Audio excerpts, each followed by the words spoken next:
W.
Take-out Ilang PM naman.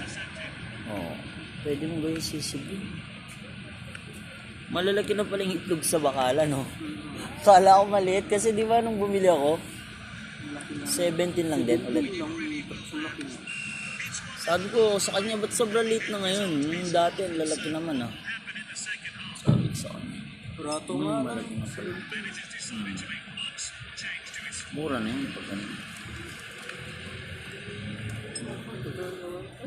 30 minutes pa.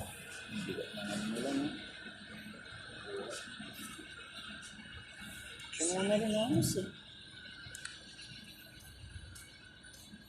Pakistan.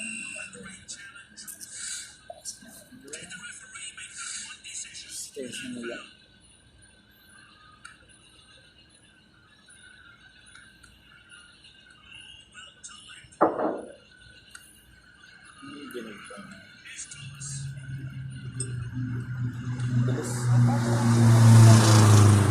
Talon ka dyan.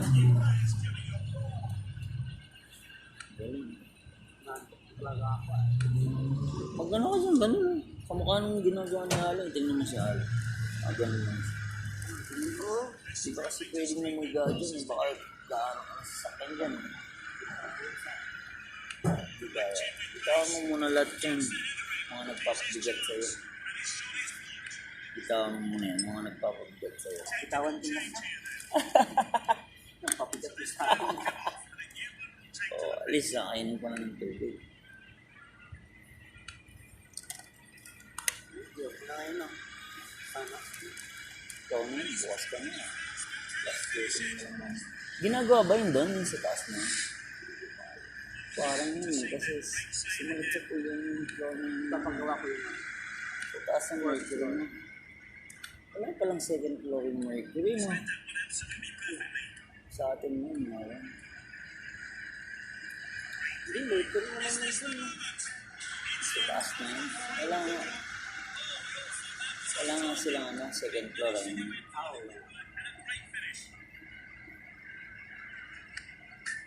Ito, tagtad ng aircon yun, no? Sa likod niya yun. By 2T yan, oo. Aircon yun, split type. Alam mo yung mga split type natin na aircon. Yun, mga ganyan din. Oo. Yun, yung mga yan. Kasi yan yung pinaka-exhaust nila eh, sa labas. In and out na ano.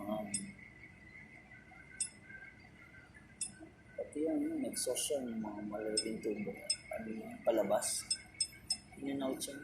Yan yung nag-overheat minsan kaya dapat talaga na-exhaust. Pwede masumulan tayo dyan. Lalo na kung mainit yung mga machine. Walang exhaust. Delikado. Lakas mo. Pwede na lang may gulong naman.